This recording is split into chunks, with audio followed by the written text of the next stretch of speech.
Law Nation. Without hesitations nor deviations to the matter, be sure to hit that like button. Let a friend or a neighbor know where to go when they want to tune in to Cowboys Sports Talk and beyond. Appreciate everybody that's following me on the Facebook group. Shout out to y'all, as well as the YouTube, Twitter, Twitch. Let's get it. Shout out to the Star Gang, too. Cowboys Dak Prescott recruiting Odell Beckham Jr. will be the conversation. Also, we're listening to 105.3 The Fan. Jerry Wayne Jones, as well as other news that's around the world and who was at practice today. Let's bring it. Come on. Ain't no party like a cowboy party. Yeah. What about a Law Nation groove? Happy holidays to you all. Happy birthdays to those who born in this month and the following months and beyond. Come on.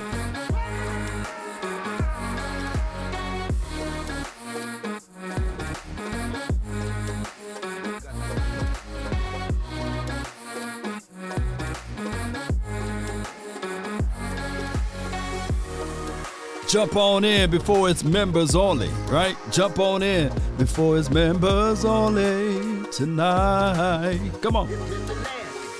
5, 4, 3, 2, 1. Come on. All right, what's good? What's good? We got Cowboys Experience tomorrow, and I hope that you guys come out, join us, and a wonderful time. It will be Sam Williams. He will be out at the event. We're going to have Kenny the Shark, and we're going to have other surprise guests that will be out. So if you are in the DF Dub, right, if you're in the local area, hit us up. We'll be at the Toyota Music Factory between the hours of 1:30 to 4 o'clock. Come on out. Enjoy yourselves. I can't wait to see y'all beautiful people out there. Salute to everybody, man. I hope you got a good drink in your hand. I got the Relic over here, Cowboys Relic. Y'all know how it goes.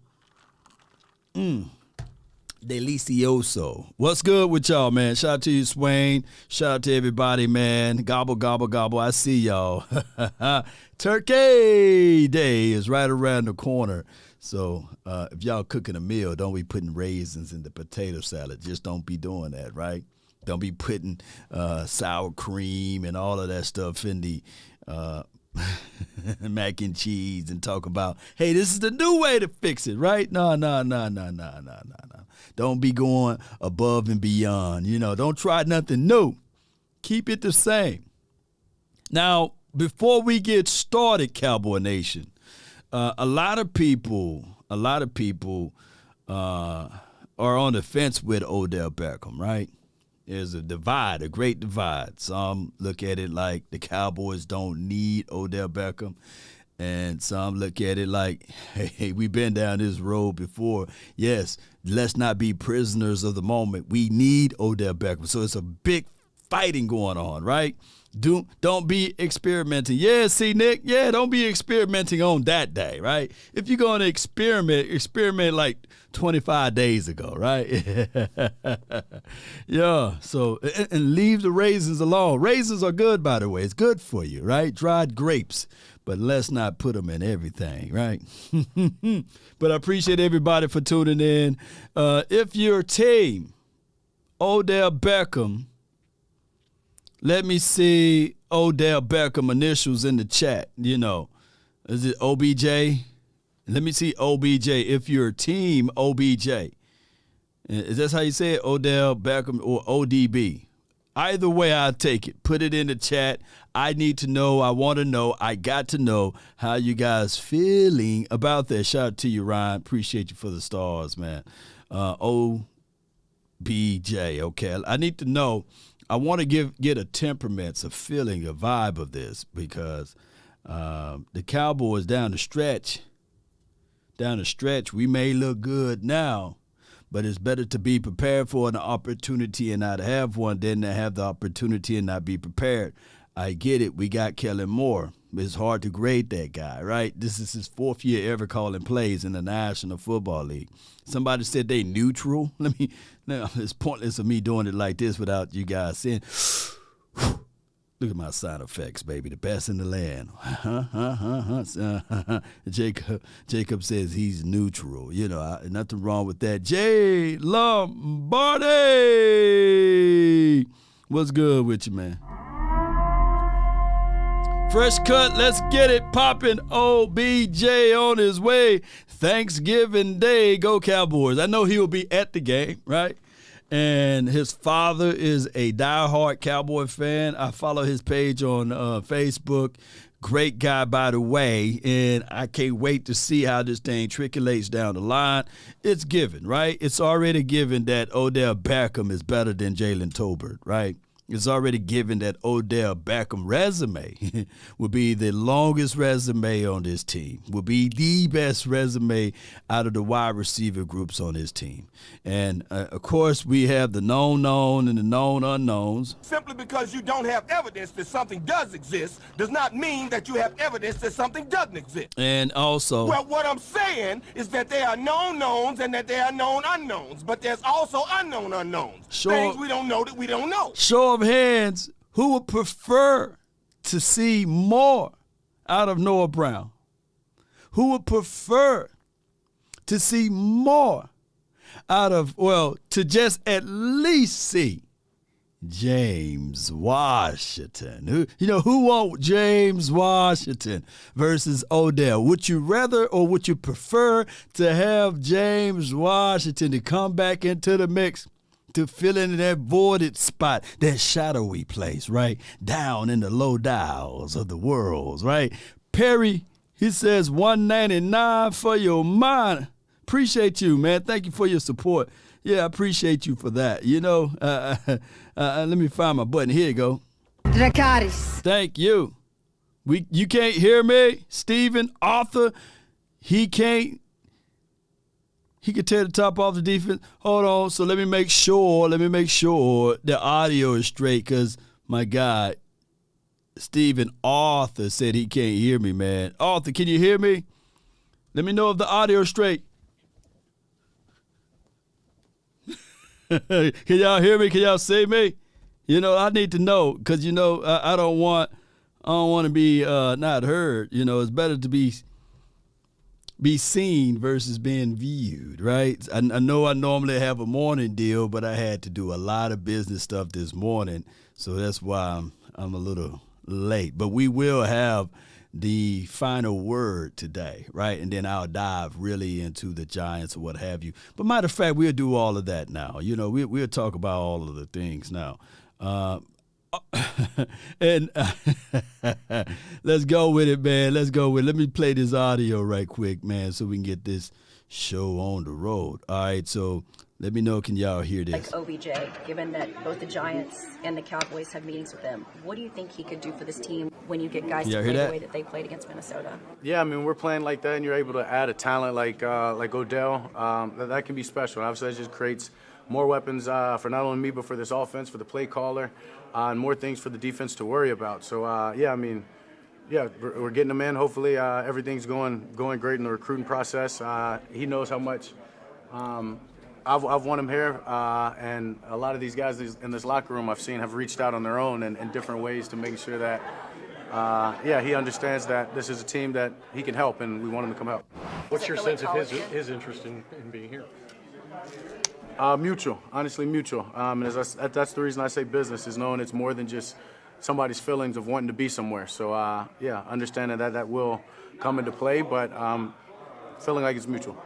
All right, so the mutual feeling, this is from the leader of the team, the quarterback, right? And from what I can collect from my knowledge and my information and my knowledge of everything, collectively speaking, is that I'm hearing collectively more Cowboy players wanting Odell Beckham than some fans. Like some fans be like, nah, we don't need him. But the people that's actually on the team is pounding the table for the guy to be on the team. The people that's watching the team knows what's better for the team than the people the people that's actually playing on the team. Let that sink in. You know, we know more from a fan base. We know more from a fan base than the actual players, right? We trying to save them from themselves. Because we hear it from both sides. We heard it from Michael Gallup a couple of weeks ago, last week. We heard it from DeMarcus Lawrence, Tank, for those who don't know. J-Rock, right? Multiple people is standing in front of the train saying, let us take this hit. We want Odell Beckham on this team. And we heard the information from Jerry Wayne Jones, John Stephen Jones being coy with it, but more people that root for the team pretty much don't want Odell Beckham here versus the people that's on the team. So all I can say is this is a win-win. Yeah, Jerry loves all of this. Donald Weaver, he got to love all of this. Is this a situation whereas the players themselves are prisoners of the moment? I would love to know how Noah Brown feel about this, right? You know, I want to know if Noah Brown ever said, hey, man, I'm 85, man. I keep it live with y'all, man. I would love to have Odell here, right? He never said anything. Maybe they just didn't ask him, right?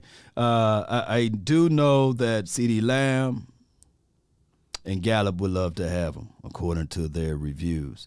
Brown is a secret weapon. I think you can still utilize Brown. I think that the team can still run the ball when you have Odell on this situation. Now, I get it.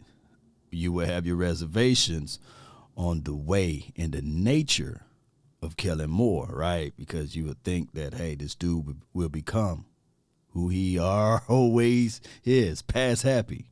But the philosophy of this is that I don't care if they do pass, as long if the formation is great, if the read is great, if it's single high, if you got one safety high and the formation speaks pass the ball, then pass the ball.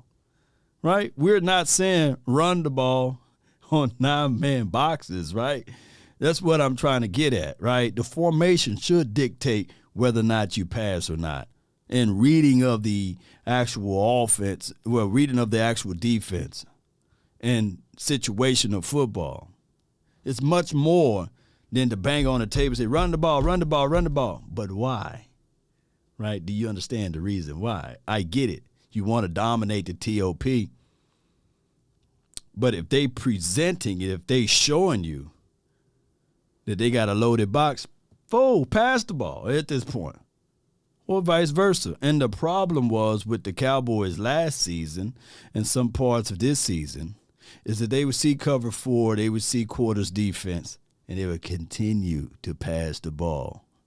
Right? Let me know if I'm making any sense of that. You know, so let me know. Because so many people get it. I get it, right? I want the numbers. The number speaks for itself. The volume of numbers of Dak Prescott, 24 to 27 attempts in a game.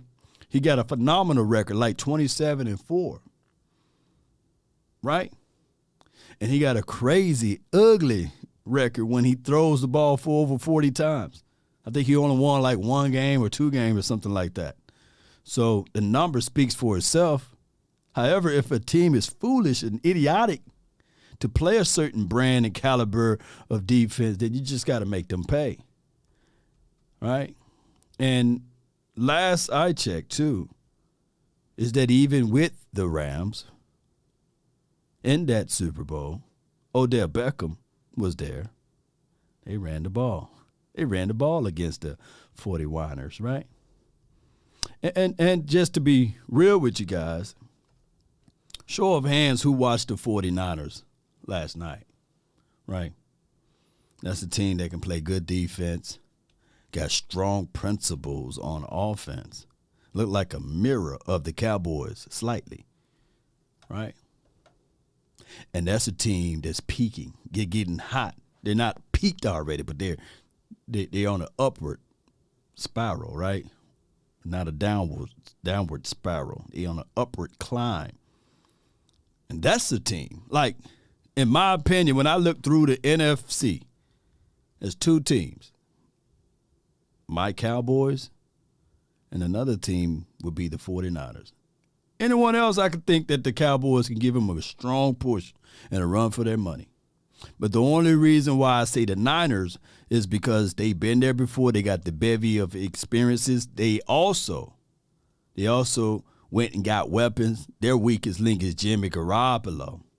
But they got a keen sense of understanding of where to utilize their strength, and that's running the ball. And they went and got Christian McCaffrey.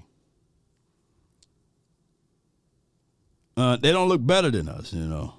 The Eagles on a downward spiral. You know, this is from Suave TV. Shout out to you. I mean, we will see the Eagles, how they approach a team that can actually move the ball, right? Like the Colts, they fought real hard, but they just couldn't move the ball. But when they get to the meat of the schedule there, I think the Titans, I even look at the Chicago Bears, right, on their running approach because they had some fits. The Colts had them against the ropes. but shout out to them. You know, they figured out a way, but we'll see if that's sustainable. Mm-hmm. Right? We'll see if that's sustainable. Let's listen to my guy from 105. Stats, when you look at, we scored on our first 7 possessions, both sides of the ball. I agree with Michael Irvin the other day that there's not a perfect game, but that's maybe the best I've seen as a complete game since I've been with the Cowboys.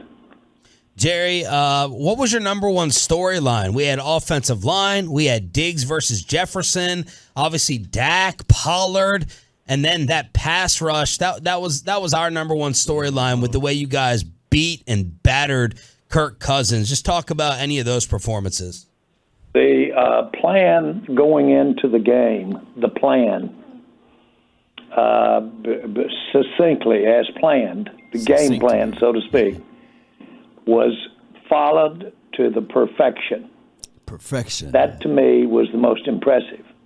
What Dak wanted to do, what Dak was asked to do, what we needed to do on the play selection, how to get in and out of situations offensively, followed that to perfection. Consequently, it allowed the way for us to set the defense up and play with the style and play with, if you will, the aggressiveness to some degree. But it was the execution of the game plan. Execution of the game plan, right? We heard Mina Kim's say that, you know, Dak Prescott read the defense correctly and he's a hell of a player and he's growing and these sorts of things. We heard storylines of the efficiency level. Let me see if I got it somewhere in my catalog here.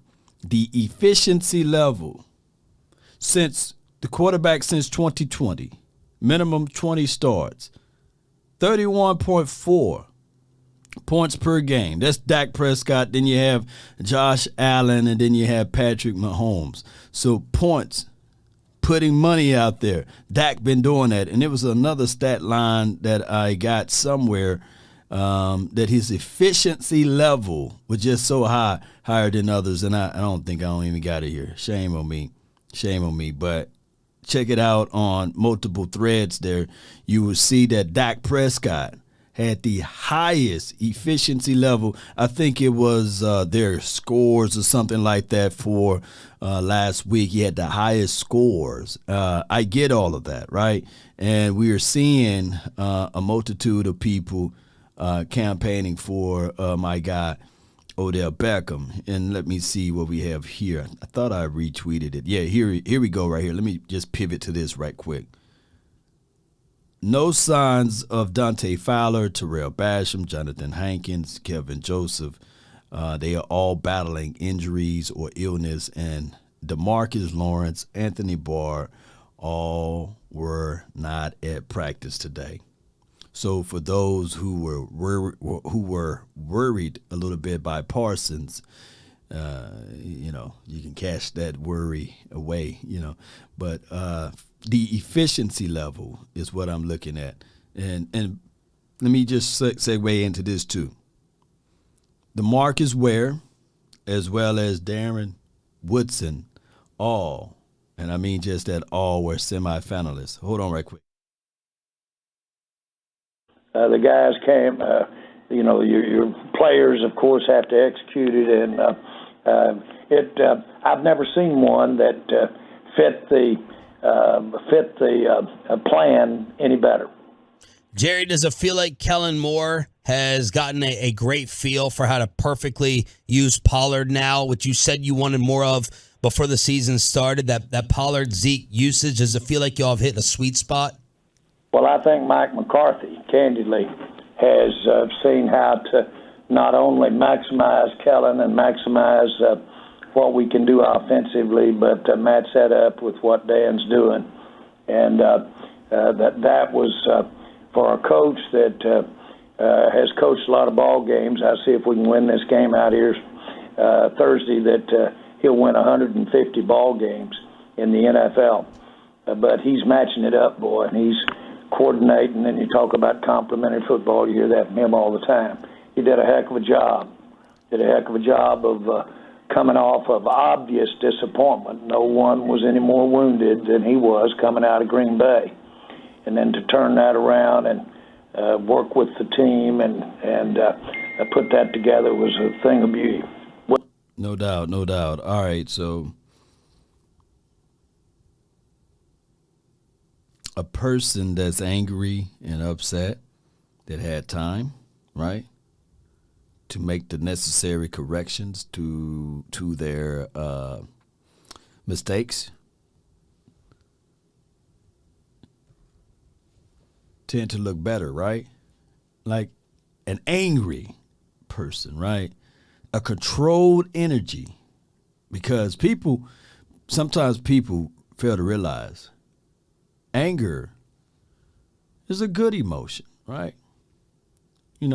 Some people think that just because someone is angry and upset that they are irrational, and that could be far from the truth. The word says be slow to anger. It didn't say don't have anger, right? Don't be upset, never to have anger. And some people are so high and mighty and never do wrong, that they never show their emotions, right? They never show that they are human. And for, I would say, about 13 years watching this team under the previous administration, the anger word never really showed up, right? The aggressions of being frustrated and making the corrections the next week with full impact never got a chance. It was so robotic, right? It was like, come on, man. Hey, when we going to ever see the real, coaching staff here? And we would beg and cry for it, right? We would say, come on, just bring us any coach that can come in and show us that, right? That temperament. Show of hands who felt that way, right? Like, we didn't get a chance to see these type of things, right? Get embarrassed one week, then the next week, all right, let's get this thing on the road, right? We began to embody the coaching philosophy, style, right? So a lot of times we would look into this thing and say, all right, this is who the Cowboys are. A team that folds up when the pressure is here and blah, blah, blah. The Cowboys showed us a new focus, right? Facing an 8-1 team, right? A team that's coming off of a victory, right? A team that looked explosive, scored many points in the season, stout defense. Now everything is watered down. Now, check out the defense now, 27, 28, 29 ranked defense, blah, blah, blah, right? So now we get all of those things, right? Ramon says, nothing motivates like money, anger, or revenge, right? And you heard it here first, Law. Appreciate you. Yeah, ain't nothing like money, anger, and revenge. It's like the sweetest joy. But speaking of all of the things that Coach Jerry Jones was saying, right? Let's listen in to Brian Baldinger on some of those plays right now. Let's watch this play at the top of the third quarter, 3rd and 14 right here. Vikings sitting back in a cover 2 shell, all right? 2 safeties, Harrison Smith right here on the hash, all right? Cowboys up in a 3 by 1 set, all right? Watch Dak right here, looking left, and holding Harrison Smith, moving Harrison Smith to the 3 receiver side, way out of position. Now, once he's on that logo of the Viking, right, then Dak comes back over here to Tony Pollard against Hicks, and he goes 68 yards for a touchdown. I mean, Dak made the throw. It was a beautiful throw. But he also did the manipulating and the maneuvering of Harrison Smith down here. But you just watch him right here. He's just going to look him off because he knows he's looking at him. Just look as long as he can. Looking left. The protection holds up. They come back and fire it to Pollard. And look at how far out of position Harrison Smith is. I mean, it's well done by Dak. Let's watch this play at the top of the third.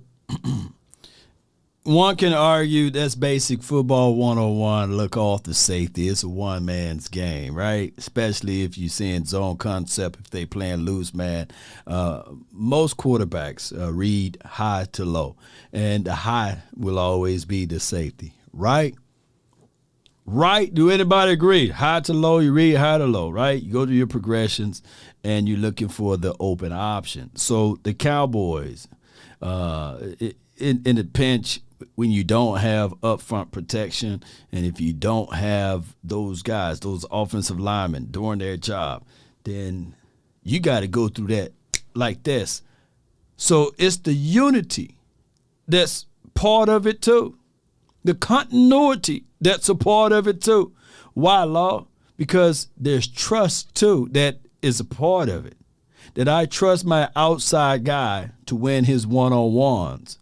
And I trust my guy to find the soft spots in the zone because you run, you cut your routes different. If it's a post, you can cut it to a dig. If it's a dig, you can cut it to a post depending on the leverage that's out there on the field. And all of those things are being calculated under 3 seconds, right? If you're in the pocket, if you get a consistent pocket for more than 3 seconds, shoot, that is one of the greatest offensive linemen in the world. You know what I'm saying? You will have the best. Somebody count to 3. 1, 2, 3. The ball got to get out. And that's too long there. These guys are pros. It's not like college or high school where you get 6 seconds or such. You know, if you have a dominant school, you're a 5A versus a 2A, 1A. Shoot. You flex on them, baby. You know, I used to look at the schedule, man. I'm 5A, right? Our school Natchez High 5A. We go see 2A, 3A. Man, look, baby. It's a homecoming game, baby. Shoot, you might as well go and pencil us in. I'm finna be playmaking time now, baby. You know, finna run my laps backwards, you know. It's just sometimes just how it is. But now in the NFL, shoot. Everything is equal. Parity in the league, right? You want that. That's why they said, hey, we're going to do revenue sharing, right? We're going to put salary cap so that teams won't just buy their Super Bowl or pick all of the good players. Shout out to everybody. The USFL denied the Eagles application. Y'all funny. Let's go. Nick Rick, appreciate you, man. Illuminati 85 says Teddy won. Okay, so you must be an Eagles fan. You're a new guy because that's a new name. You're just not coming around. So that means you're a front runner. Yeah, I mean, because unless you change your name, that means you're a front runner, right? Well done, Coach. Jerry, both Zeke and Pollard had 15 carries. Pollard had, obviously the 6 receptions as well. But is that my guy Asmodeus is law? That's not fair. 1A versus a 5A. Yeah, you already know. And now in Texas, I heard y'all got like 6A's out there. You know what I'm saying? I heard y'all got like, name me the highest levels of divisions y'all have out here in Texas. Y'all let me know. Yeah. LaRon Singleton. Yeah, I mean, Illuminati 85 is a front runner, man. But we appreciate you, man. We appreciate you, man.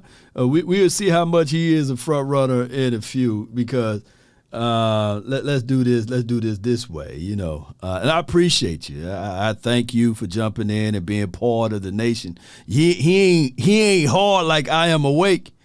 I Am Awake been here since day one. I love I Am Awake. I be telling my mom, leave him alone. He my dog up in here, man. Him and Philadelphia. I haven't seen Philadelphia in a minute, but shout out to him, man, wherever he may be. But I Am Awake is solid, dude. You know what I'm saying? He would jump on and hang tight and roll with us through the wins, the losses, the battles. He would support, give donations, and he would even tell and say, hey, man, this dude right here, and these sorts of things. He even coach up people on the side, So I like I Am Awake. Shout out to him. I love his work over here because he's a real one. You know what I'm saying? But I can tell if Illuminati 85 is real if he continues to chat in a few minutes, you know what I'm saying? Because it's members only. Sam Walton, appreciate you, man. Shout out to Walmart and everything. He said 6A division, one of the biggest here in Texas. Okay, y'all got 6A. Man, shout out to Texas football. I believe some of these high schools can give some JUCO colleges a run for their money, man. I think they can. I really do. That the balance that you want, where they both get basically the same amount of carries, or was that just kind of the way the game went? I'm not going to split hairs with this as far as their touches, but the quarterback has so much to do with that. On one of Tony's touchdowns, Dak checked through about 5 options. Woo, 5. I got 5 on it. William Parks, baby, appreciate you for the $9.99 for your mind. Give him a double time for that, man. Appreciate you, TJ Jackson. Appreciate you, Coleman. Miko, that's on the Facebook, and Brandon Scott. Appreciate you. Thank y'all, man. Yes, indeed. He said he wants some of this. I want me some glory hole. No doubt. Shout out to Texas football, man. They treat football over everything over here. Like, you going to church Sunday? Nah, man, I got to go to football practice, man. Hey, man, nah, man. Hey, man, you just hit the lottery, man. I got this game. Hey, you don't want to cash in your lottery? Nah, I got this football game on Friday night, man. Come on, man. Football is everything in Texas. Come on. On that one play, and then put it out there. By the way, that's something that was worked on and talked about before the game when you're visiting about pregame preparation. Right. That play right there was thought about. Don't necessarily go on and check your progressions out, and try to anytime you can get the ball in the hands of Lamb, or get the ball in the hands of Zeke or Pollard. Let's do that today. Every chance we get it in their hands, either handing it to them or throwing it to them. You know what? Now, this is what I picked up from Coach Jerry Jones on that one, right? He mentioned, you guys remember about last year, I gave you guys this question here, and I want to see if you guys can answer it. And I'm not going to say on the defensive side. Appreciate you, Andrew. Let me give Andrew support right here. Andrew, appreciate you. I raised a question about, on the offensive side, we ain't going to talk defense. List me the 3 most explosive players in order on offense. In order. I need to know. List me the 3 most explosive players on offense in order. And if you rewind to what Jerry Jones just said, right? Appreciate y'all, man. Clark got the first one, right? Last season, right? We can just talk about last season. The 3 most explosive players. Now, for this season, y'all can list me the 3 most explosive players in order, right? And one of the things that I was saying that this team would be so much better during the offseason when I said, man, you got to give your explosive players the ball. You can't expect to win when you don't do that. Mr. DC4L says Dak, Tony, CD, right? I didn't have Dak as an explosive player, but I guess you can put him up there. So here's my lineup. I had Dak up there, right? But Tony is the most explosive player. CD Lamb the second most. And if you can argue and say Dak is the third, yeah, you can do that, right? But I'm talking about Dak distributing the ball. Like, there shouldn't be a game unless 20 is just out of it, right? Hurt, that he only see 3 touches, 4 touches. In that Niners game, there shouldn't have been a reason for Tony Pollard to touch the ball literally 4 times. Technically, he only touched it 3, but it shouldn't have been a game. But this season, if they do that for what Coach Jerry Jones just said, he coach now, right? He coaching. He's Coach Jerry Jones. Figure out a way to give it to Pollard. Figure out a way to give it to Lamb. And this is nothing. This is nothing. This is not me sneezing or throwing shade or salt on Elijah Elliott, because I truly believe you need Zeke. Down there in the goal line, he dropped that tanker his head. He get in there, man. Get in there. Yeah, get in there. First down right there. I mean, he's just going to lean forward and give you a few yards, right? Watch how he squeezed off in there. We was at a stalemate right there. We couldn't move it, right? Tony couldn't do nothing right there. But you put the ball in the belly of Elijah Elliott, that 2-1 going to get in there, man. He's just going to find a way to squeeze. Watch he squeezed him. Get off in there. That dude said, That dude, look how he slow to get up. That's Zeke right there. You need Zeke. Man, just lean forward. The weight distribution is just going to work out well for him. So that's why you need Zeke. But when you think of Tony Pollard, Tony Pay, shoo. Look at it, he leaks out. 7 is trying to catch him. He ain't hit nothing. You get nothing. He can't. You get nothing. You lose. Good day, sir. A linebacker on Tony. Come on, man. Look at him tasting the grass. He got his greens. Hey, what you want for Thanksgiving? You want some collard greens, some mustard greens? No. I had a face full of it last week when I played against the Dallas Cowboys. So that's how this thing work. Come on, baby. We got dogs out here. The Hall of Famer Jerry Jones here on Sean and RJ. So now how do you view this turnaround, Jerry, for the Giants and this matchup on Thursday?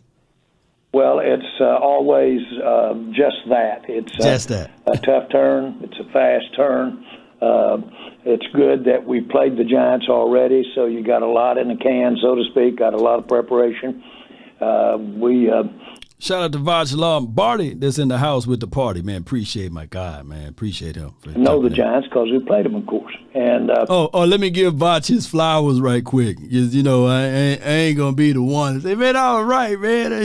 Man, Vaj said, hey, when Tyron get back, you know, it'll be best and wise for them to slide Tyler back inside, right? And Jerry Jones, excuse me, I'm misquoting Jerry. Coach Jerry Jones said when Tyron get back, what bench are y'all referring to? You know what I'm saying? You know, that's his boy. Tyron is his boy. And Tyron, regardless of how we look at this, Tyler, regardless of how we look at this, the dude is a natural. And I love the way the Cowboys handled that situation because they didn't play around with their food. They didn't play him anytime on right side. They just performed that kid on the left side. And they said they tried to be. I believe in the hearts of hearts, Mike McCarthy tried everything in his power to say, hey, man, he's a left-sided player. He's going to play on the left side. But the media pressure and everybody else kept poking and prying at Mike McCarthy. And he said, okay, he'll be a left tackle, right? He practiced today at left tackle. You can see that Mike McCarthy never wanted to give that up. He never wanted to say that, you know. But when Tyron get back, ladies and gentlemen, they're going to put him at left tackle, and they're going to kick my guy Tyler Smith back at left guard. And we're seeing that in the insurance piece will be vice versa. Jason Peters, I hate to use that man as a swing, but it's just going to be just that. Shout out to you, D. I'll give you a lion. Shout out to you, D. So that'll be an edge. They know us, though. We've got to get in here. We do this traditionally. I was trying to find out. We're going to have a very significant recognition of Madden all over, but I'm not so sure Madden has ever done a game other than the Cowboy game on Thanksgiving. I don't know that he has ever or had. And so the bottom line is that we're just getting ready to go for a big day out here, and this has always been this kind of week, and our staff and our team are up to it. I mean, R.I.P. to John Madden. You know, may he rest in power. John Madden on Thanksgiving days, man, were everything. You guys remember the turkey with the 6 legs? You know, they put the extra legs in there. And he would give a breakdown analysis on how big Nate Newton would eat the turkey, man.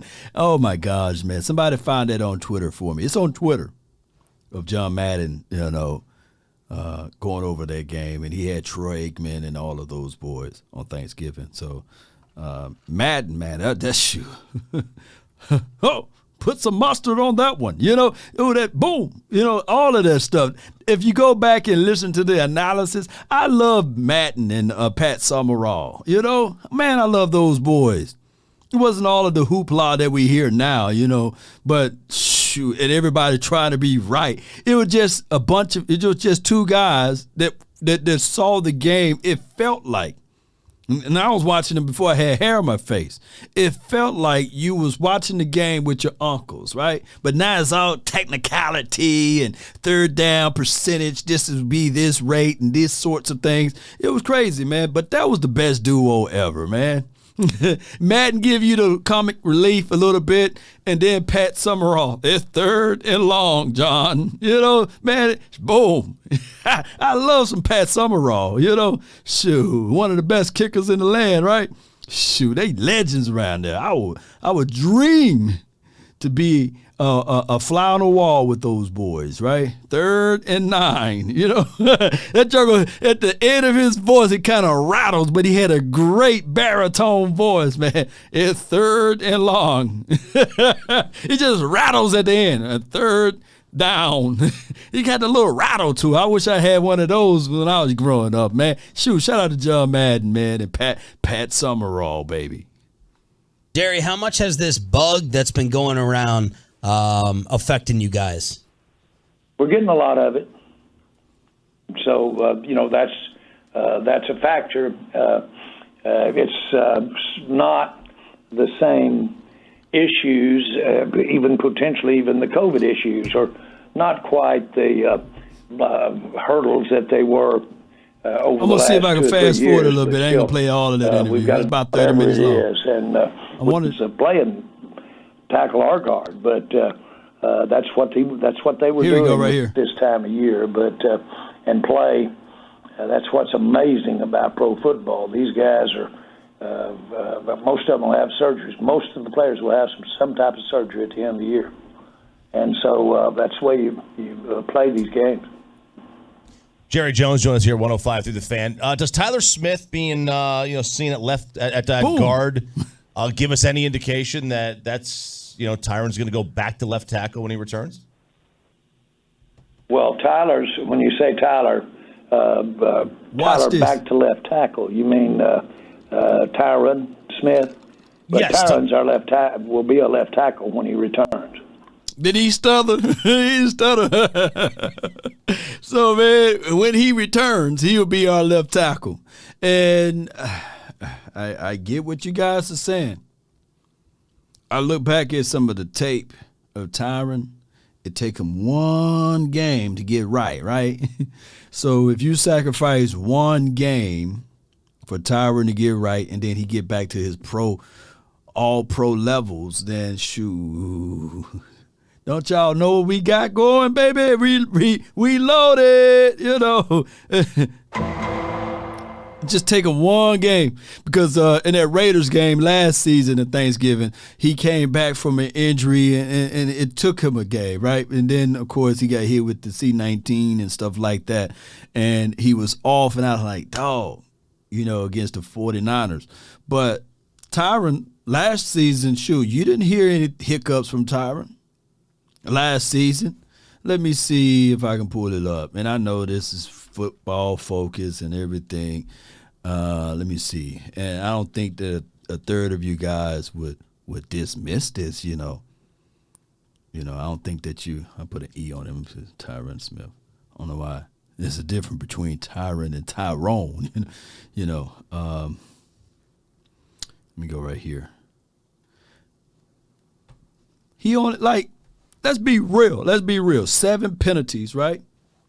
7 penalties out of 738 snaps. Sacks allowed was only 2. And we looking, and I don't look at these grades per se, right? We are not paying attention to this, right? But he only allowed 11 pressures, 4 hits allowed on the quarterback, right? This is just from last year. And when we look back at the games that he kind of boo-booed on was the game in the Raiders game, he was coming off of an injury. That was his first game back, right? And the fluke injuries that happened to him last season, twine, when the own player rolled up under him. You know what I'm saying? Like his own man to hit him. So it wasn't like he had the injury himself, but he was on his best season last year, on pace to one of his best seasons. That's a better way to say that. And then when we look at Tyler Smith, and don't charge this to my head. Just put it all on my heart, right? I'm not comparing the two, right, from a perspectives of one being an all-pro, one is a rookie. I'm not saying that he's doing a horrible or horrid job, but out of less snaps, 653 snaps, juxtaposed to Tyron's 700-something. Of course, you can see the grades here, and you see the penalties and the sacks. He allowed 8 penalties, 4 sacks allowed, 18 pressures. So he's still developing. You slide him back inside. We already know his future, right? Now, let me tell you guys what my thoughts were. I was with the belief if the dude is playing great, don't touch it, don't even breathe at it. You don't even think about it, right? But he's not playing extremely great. He's playing extremely good for his, and I hate to say it that way, but he's playing up to snuff of where you would think he would play at as a rookie. Now, he's naturally playing on the left side, so that's why when they kicked him in as guard, there was no hiccups.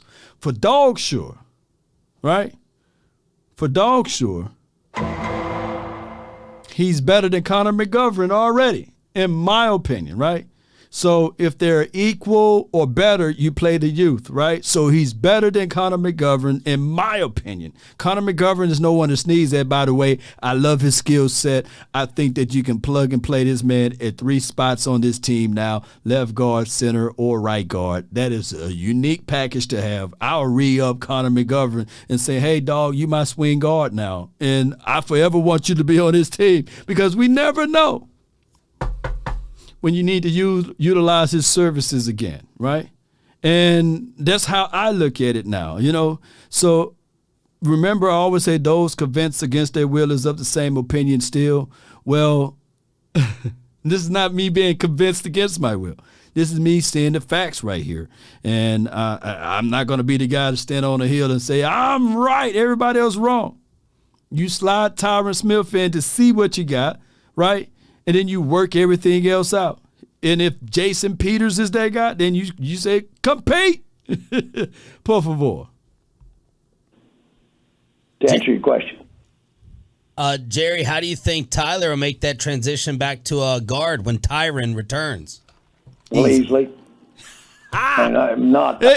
We on the same page. He says easily. We said it at the same time. No jinx, you know. I don't mean to make something difficult in the very essence of playing tackle or guard, but that's what they were doing, was giving him reps there in anticipation of that, or giving him reps in anticipation of Peters basically playing left tackle in the situations and him playing guard.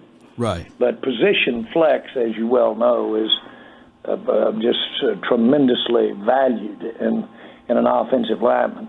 And we've got some great coaches out there, and they want to develop that flex all the way across that line. Let me give my flowers to my guy, Boss Cowboy, on that. You know, for the start of the season, the dude kept talking cross-training. I'm sitting like, come on, man. You don't know what you're talking about, dog. You keep talking cross-training. And he was right on that. You know, he was right on positional flex. We got now a right tackle in a pinch that can play left tackle out of Terrence Steele, right? We got Zach Martin in a pinch. He can play right tackle. He can play anything he wants, basically. He's been cemented in as their right guard for years, but he's good. And then Tyler Biotis having a hell of a year this season. Let me just pull up Tyler's stuff right quick. Let me just pull it up because I used to have it at the top of my dome. Let me see if I got it right here. Here we go. Let's pull up Tyler Biotis. He haven't been a horrid this year at all. You see that goose egg? I'm just making sure. He haven't allowed a single sack this season. Right? That's Tyler Biotis. 3 penalties. He had one just last game, right? That's out of 645 snaps, baby. And let me show you what he did last year. 11. He didn't allow that many sacks, but still, those holding calls, baby, trust me, he would reach out and touch. He was holding. I'll keep holding on pivotal drives, right? He's a far away from 11. I know we got plenty of football left, but I think he finished out the season with 12 or 13 last season because they didn't count the playoff game. He had a crazy hold in the playoff, and that's a story of another day.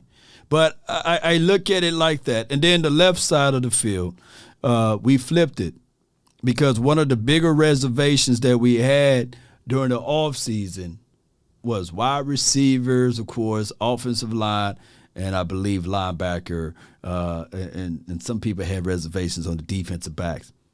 We can scratch offensive linemen out, right? And offensive linemen, that's our strength now, right? We got a strong offensive line unit. And it's and our largelyhood is because of positional flex, cross-training, etc.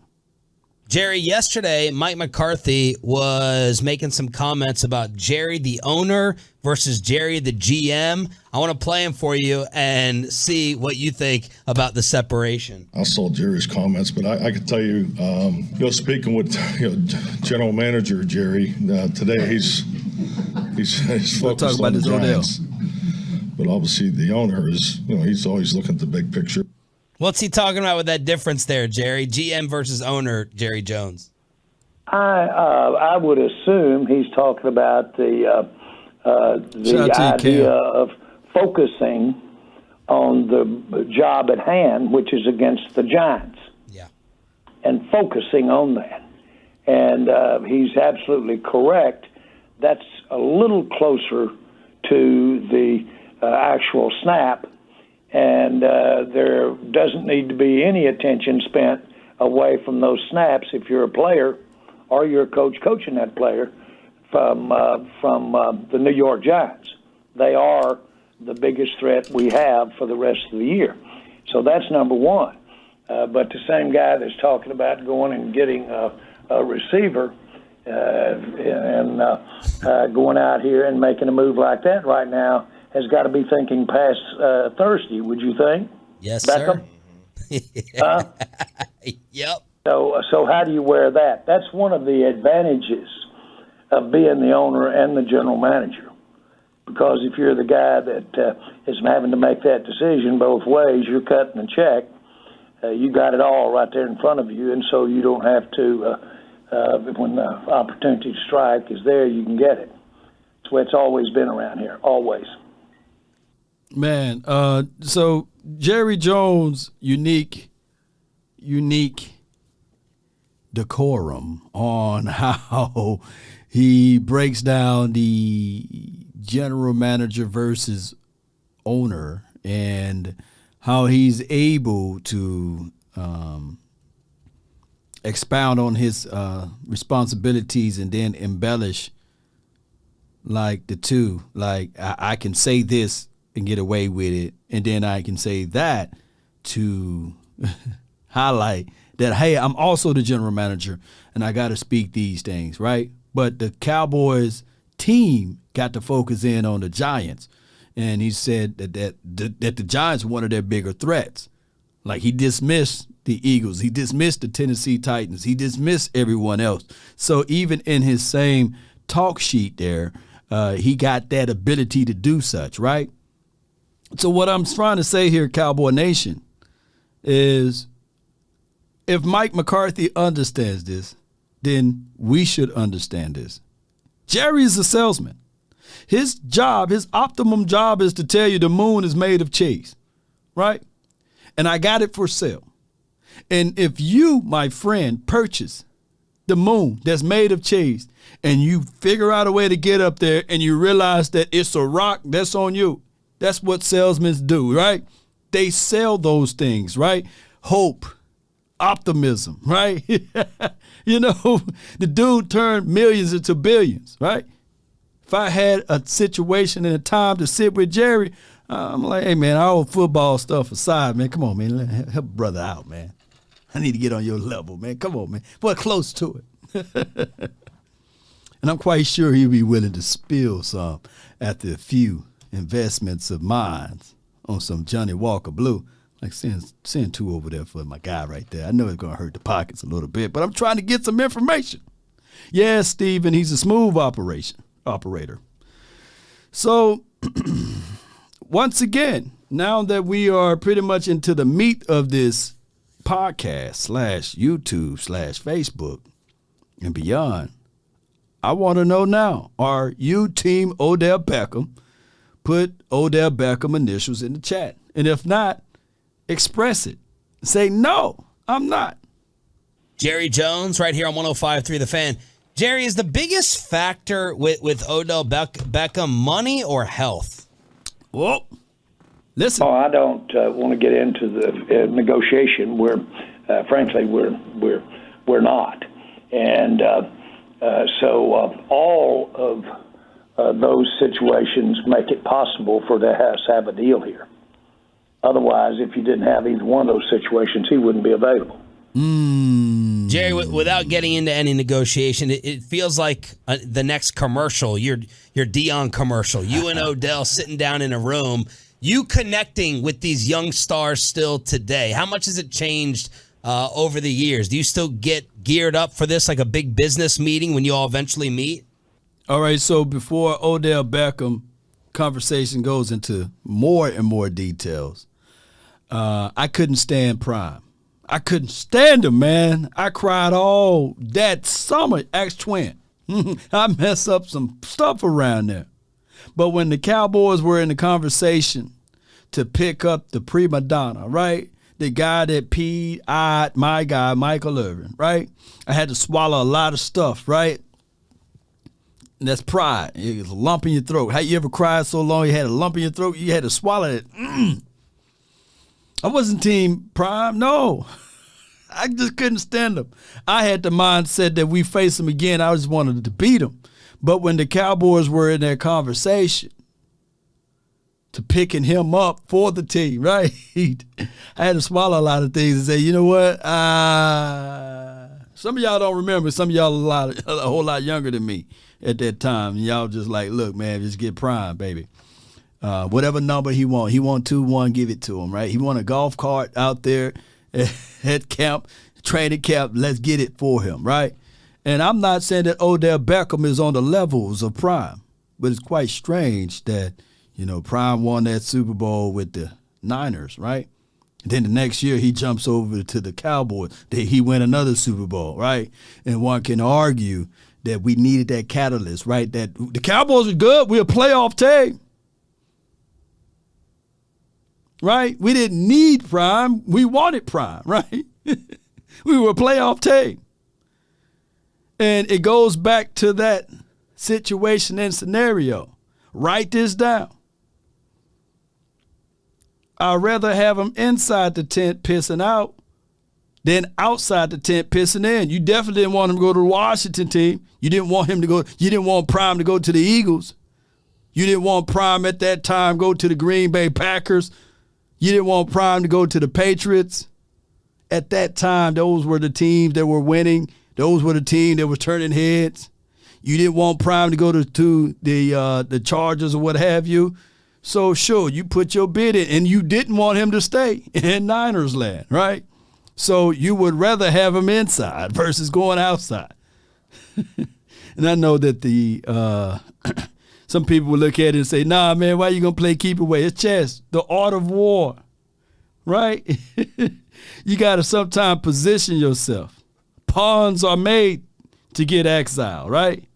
Sometimes Cowboy fans like to hold on to their pawns. And they fall into the traps of even thinking along the ways of Stephen Jones. My precious. I don't want to get rid of my precious, baby. Stephen Jones didn't want Prime. He was like, me, I don't want Prime, man. He hurt my heart. I don't want him to hurt my heart again. But some people, just like that doggone thing on Lord of the Ring, my precious ring, my precious player, But I get it, right? My precious Jalen Tolbert or James Washington. You never know. You never know. James Washington could be that guy. Oh, my gosh. One-handed bandit, baby. Appreciate you. Dracarys. Have you seen Boss Cowboy take? He thinks that it could be a bad because it will make Kellen throw more. What do you think? I didn't know that was his take, but I can tell you,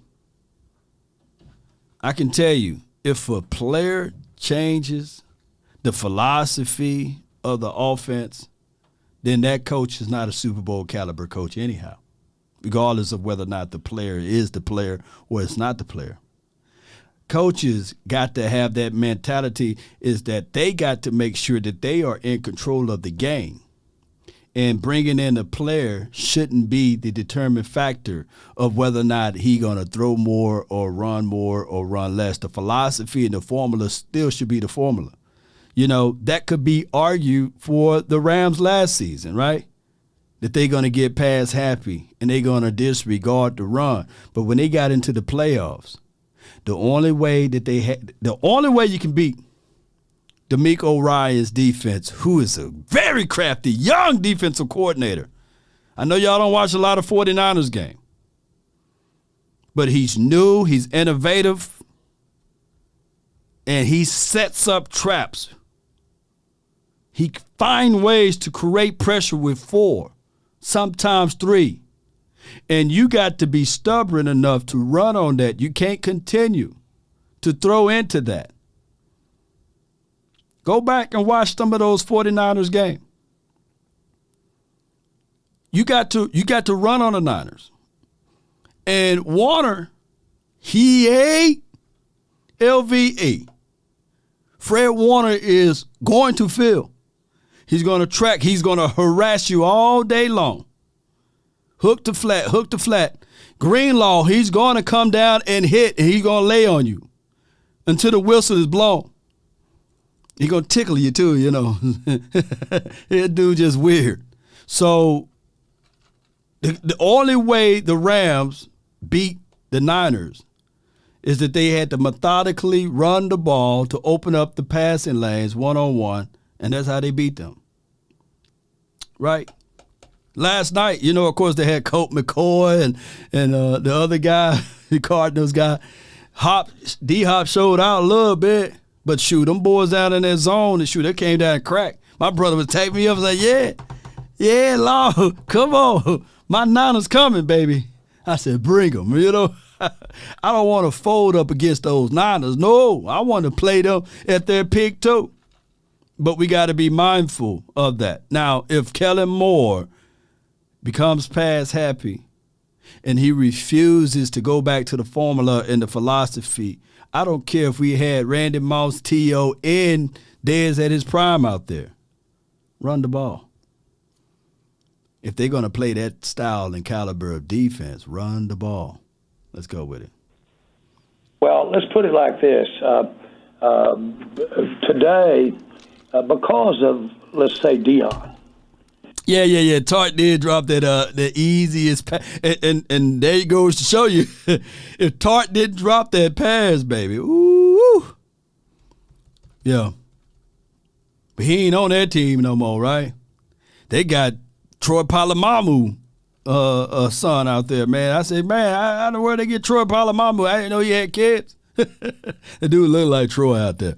I mean, he flying around everywhere. He ain't going to drop it if it hit his hands. He going to catch it with the hair. Today, the credibility of working with a player, because Deion Sanders and I have a great relationship today and have had a continued relationship years and years after he quit playing. No doubt. That is the case with Michael. That is the case with many of these players. Long after. I didn't know D'Amico Ryan was a Roll Tide. Appreciate you, Davis. Roll Tide. They put the football down or gotten off the football field. That's an advantage when you're sitting down talking to Herschel Walker or you're talking to these guys, because all they've got to do is pick up the phone and hear what happens after you quit playing. Jerry, recently you guys have been pretty selective in the free agents or people outside the organization you pay. You pay your own, but the guys outside the organization, you've been pretty selective. What's different, or what would be different about Odell and breaking the bank? Ooh. Well, again, everything's relative. We went after Cooper. And we broke that mold you're talking about right there with Cooper. And we're glad to do it and glad to get him. And in a large degree, it worked. And so you just got to pick your poison, so to speak. Everything, it's either or. When you look at a player, and the more you expend for a player, you can go up to where that's 2 players, or that's 3 players. It's financial, but it's really not. At the end of the day, it's the capability, the athletic ability, the availability up against paying a lot to 1 player or paying lesser to 2 players. All right, so that's the rest of that, man. There's about 15 more minutes on that. Don't want to play at all. We'll be here all night. So click on that link right here. It's in the chat. And you can hear the full interview. It's about 20 minutes or so long. And shout out to 105.3 The Fan, courtesy of 105.3 The Fan, the Cowboys radio station there with Jerry Wayne Jones, Bobby Belt, and Sean and RJ, man, doing a wonderful job. And it's also live on YouTube somewhere down there. Appreciate everybody for tuning in. Y'all want me to continue to go? It's 6 o'clock. And, of course, we have the final word, and I got to go grab something to eat and everything. And let me know, do you guys like me going live a little later on today? You know what I'm saying? Or do you guys like it early in the morning? When time permits, I always try to go live, and I love to have you guys feedback on things like phone calls and calling in. That's always a plus of getting the information from you guys. Especially on how you guys feel about the game and the situations that's around. Keep in mind, you like it late, yeah, because everybody off work, right? You know, you have to be on your lunch break, man, and rubbernecking around. You know, I feel you on that. But let me give y'all some Giants perspectives. Like I said, don't fall in love with the stat line. They got a 7-3 record too. Their offense is ranked 21st according to PFF, and the special team is right at 30th. The defense, the 27th ranked defense. The offense is 29th ranked. And somebody going to argue like, Law, how in the world they are 7-3? If you go back and watch most of their games, they've been winning games gritty way. They made a G today, but you made it in a sleazy way. No, they made it grinding, you know, playing smart football with coaching, being a risque. I think it was week 2 or something like that, or week 3 or something. They went for it and they said, we ain't going to overtime, right? We're going to go for 2. And they figure out ways to create fumbles and take the ball away and surprise hit teams. You know, I think a few teams, believe it or not, you know how we say trap game or what have you? They won. They was the trap people, right? They entrapped teams. Like, I think that the Green Bay was looking at the schedule and they're saying, all right, this will be a game we can get right. Then all of a sudden, Saquon Barkley showed up, showed out. Saquon been that guy. We're seeing better collective play from the quarterback. Not saying that Danny Dimes is a dime out there, but we've seen that. They did caught an L from the Cowboys earlier in the season. We had Cooper Rush. Can somebody put the final score down? Right. I think in that game, Danny Jones also ran for 79 yards. Cowboys sleeping on him, right? And then in the second half, the Cowboys said, stop it. Stop it. Let's put a spy on Danny, you know? And they used my guy Dono to spy on Jones because Jones ran for 79 yards.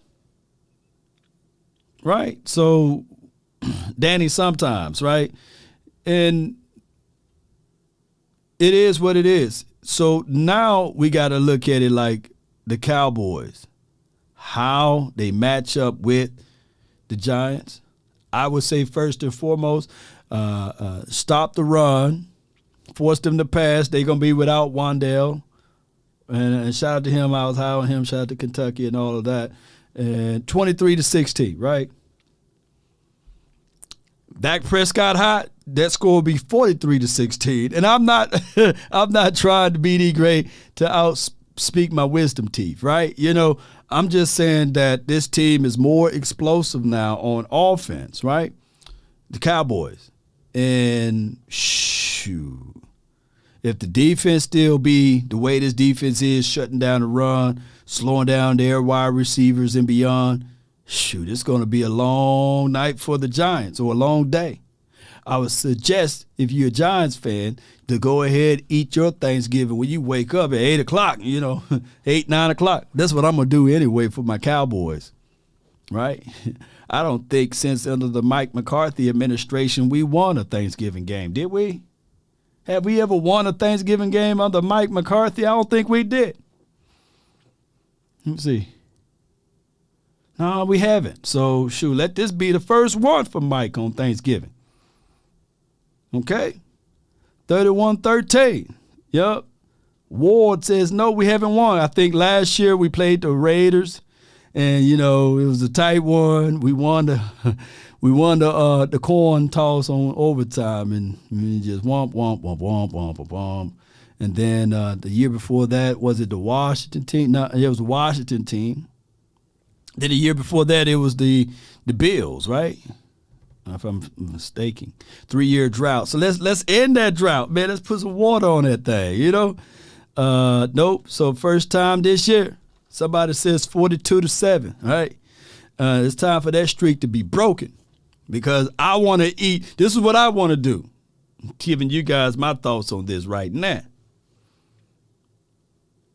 I want to be able to eat good food that morning, that afternoon, and later on that night, man. Because last year, I mean, my mama cooked a nice pecan pie, and I was like, man, it's all right. It was good, but I couldn't really stomach it, man. So this year, I'm already preserving my mind that the food is going to taste even better after the victory, you know. Yes, indeed. No, it ain't a 5-year drought, is it? When the last time we won a Thanksgiving game? Y'all put it down in the chat. You know, exactly, you know. You know, tomorrow we'll dive really deep into the matchups. And then, bam, you know, we got the show.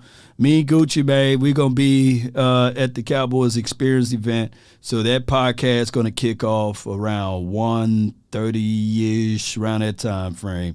I want the blowout every week. This is from Breezy, yeah. So, the last time we won a Thanksgiving game was 2018. Yeah. All right, come on, Cowboy. Come on, baby. Let's get it right, baby. Watch the Lions upset the Bills, and the Bills missed the playoff. Man, don't y'all know how much Donkey Kong stuff I'm going to say if that happened. Eat and kick up my feet. Gina with the J. Appreciate you. All right, Cowboy Nation. I'm going to get out of here. I want you guys to understand this, that it will be the final word tonight. Shout out to those who watched. Thank those who donated. Did I read all of your super chat? Let me know before we get up out of here. Perry, appreciate you. Jay Lombardi, thank you. And I hope I didn't leave anyone out. Chris214 says, Law, where is Hakeem? We got an APB alert out for him. And David, shout out to you for your support too, man. So Hakeem, there's people looking for you.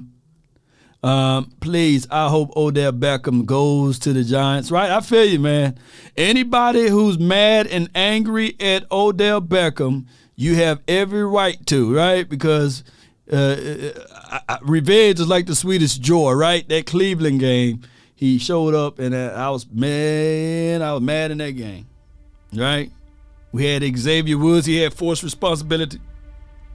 He didn't want no part of that, right?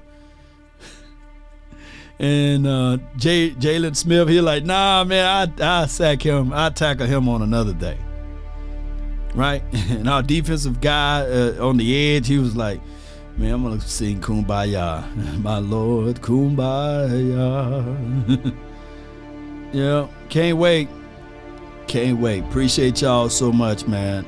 As we depart, man, I appreciate everybody. Shout out to you, Torrey, on the Facebook. Derek Minor. Shout out to you and Harold Minor. Appreciate y'all. Randy, shout out to you, Hector. Thank those who are out there. If I offended anyone, charge it to my head, not my heart, right? My precious. See y'all in a few, man, at the top of the next hour, right? Cowboy Nation, let's continue to grind to shine. I appreciate y'all so much. Be sure to hit that like, share this content, let a friend or a neighbor know where to go when they want to tune in to Cowboys Sports Talk and beyond. If you're traveling on the road, grace and mercy to you. Be wise. If you're feeling faint, pull over, right? Pull over. Right? And if you tried something new on the table, just understand that whoever prepared that food, just pray over it. You know what I'm saying? If you see raisin in the potato salad, right? Right. Let's go, Cowboy Nation. I always say this in departing. When the end comes for me, let it find me conquering a new mountain, not sliding down an old one.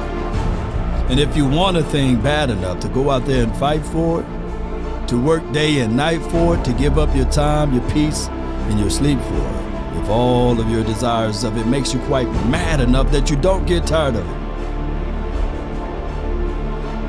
Cowboy Nation, if dogged and grim and besieged and beset it with the help of Almighty, you will get it.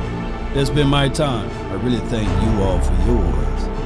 And remember, you're listening to nothing but the best. Go Cowboys. We about, baby! Dracarys. Roll credits whenever it decide to roll. Sometimes it takes a little minute. There we go. Can't rush perfection. Shout out to everybody. Thank y'all for the super chat and the super support. Shout out to y'all so much. Stay tuned. We'll be back after these commercials, right? I didn't see that. Look at all of the support, man. I appreciate y'all. Thank y'all so much. Trey, what's good? Manifesting that good meal, huh? Don't get too crazy with the salt, y'all. And put some fire on there. And you can talk about, man, I'm gonna put some Himalayan salt, some sea salt, and some black salt. Come on, man. Don't be putting all of that salt in there, man. Just stay off the sodium. Drink your water.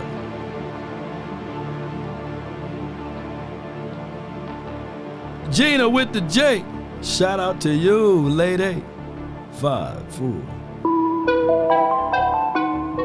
We about.